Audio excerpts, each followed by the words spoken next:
I mean, Heist is the one character which I have gotten built, so I might just get that for him. I still got two more medals. Jesus Christ! I guess I could get for the other character which I own, but at the same time, I haven't built them yet, so the chance I mean, for the chance I probably will never actually use these anyway, because I just want to ask you this one question. When have you actually seen someone use these poses? That is not a YouTuber for a thumbnail. I wish those were essentially instead of that, they were just kind of like emotes or something. Or, we can just restore essential ability to do the thingamajig. Idle animations. It's not actually kind of negative, but at the same time, it's cool that it's here, but what is the average... Actually, what is it even used for? These stuff got to be like the most pointless things I've seen in a video game.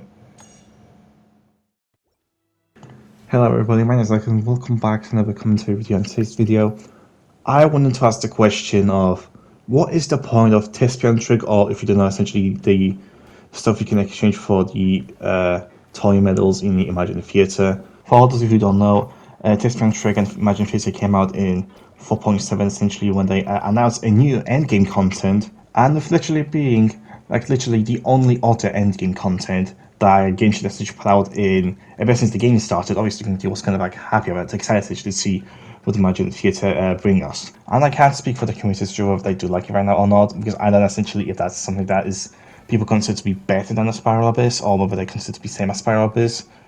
But for me, essentially, Imaginarium Theater is just so much better than a Spiral Abyss, because you just don't bring the same things over and over again, as essentially the elements kind of rotate essentially which characters you can bring and you can't bring. And also essentially the guests you can bring, which are characters are not the same elements as you're bringing, can also spice up a bit. So I personally believe that Imaginarium Theater is the best ending content for the Genshin but as of right now, as the only one we have essentially is Spiral Abyss, and it's been the same pretty much ever since it came out. But with that said, that doesn't mean that Imaginarium Theater is without its flaws. And one of them is being what I would consider the most pointless thing you can get from it is, I already forgot what's the name of it, Thespian tricks. And honestly, I believe that Thespian trick has to be the most pointless reward you can get in any video games ever. I would consider this thing being so bad. I don't even actually know where to start from saying how bad it is. Your character is just doing basically just a single stance, and I know obviously you can use this to if you are kind of a photographer. But at the same time, that is just about the extended use of it. I never seen anyone using it in co-op. I mean, I've tried using it a few times, but no one seems to really give one essentially if I was using it or not. And speaking of photography and co-op, when you essentially, because I know to use it, you're gonna have to go into kind of the photograph mode, and essentially kind of select essentially kind of the poses and the face features. Which, by the way, that doesn't necessarily work with the face features. You can change the face essentially the same as you use that pose. It's pretty much the same that it always was.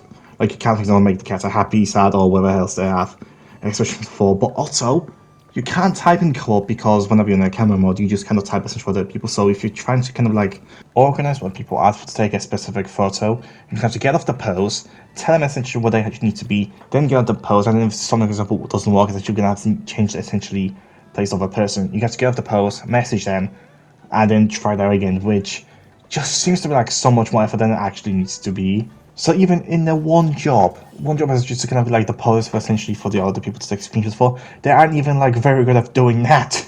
And I asked essentially what's the point of these? When it's literally the update after we got echoes, which are kind of the trial things you can do to unlock a different echoes for the character that whenever you're running, they kind of have a contrail off effect.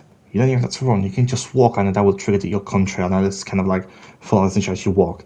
That would have been so much better with what they get for toy medals, but instead it's kind of been put in as a try that I have to do for character, which is okay. I mean, it is challenging, not gonna lie. Essentially, you kind of figure out how you want to do it, and Dealer Quan can just go and fuck itself. Don't ever want to do it ever again, but the chances that I probably will have to do it for other characters when I eventually get another points for their echoes, but that's going to be story for another day. The point being, before they released Imaginarium Theater, I'm almost for certain they had an idea for a different reward for than the poses that we get for getting the toy medals. I'm almost certain essentially the way they planned to do essentially was to have echoes as being rewarded for the toy medals, but at the same time I can't really confirm. But because essentially they literally came out update after, it's pretty to assume that pretty much they were working at the same time. You know what? I'm gonna throw one of my little conspiracy theories. I believe the reason we got Imaginarium Theater was because Genshin was afraid Wuwa would be taken over as a kind of like a Genshin killer. It is kind of suspicious that literally after Wuwa came out, around the time the war came out, this is when Genshin started to, doing like, oh, we have a new endgame for the players. Oh, and essentially we can increase the resin cap for all players. And it seems very suspicious that all of a sudden when Wuwa came out, the competitors for Genshin, this is when they try actually to do all players have been asking ever since the game started. So what I believe is essentially they repurposed one of the limited time game modes which they were supposed to, for limited time, and they used essentially have the new endgame content. That's for essentially how we got Imagine Theater and why essentially, the poses that we get for toy models are just so pathetic. I don't even know essentially how this applies to be a reward. But anyway, enough of conspiracy theory nonsense. I just want to end this video by asking you guys this. Do you guys actually like, the spin tricks that we get? Do you guys believe is a fair reward for Imagine Theater? Or do you guys believe we should have gotten something else, like Echoes? We purpose them to be like the rewards we get for toy medals. Leave your opinions down in the comments below, and I'll be sure to read in them if I get any. But anyway, I'm going to be hitting, I guess, and I'll see you all next time. Peace.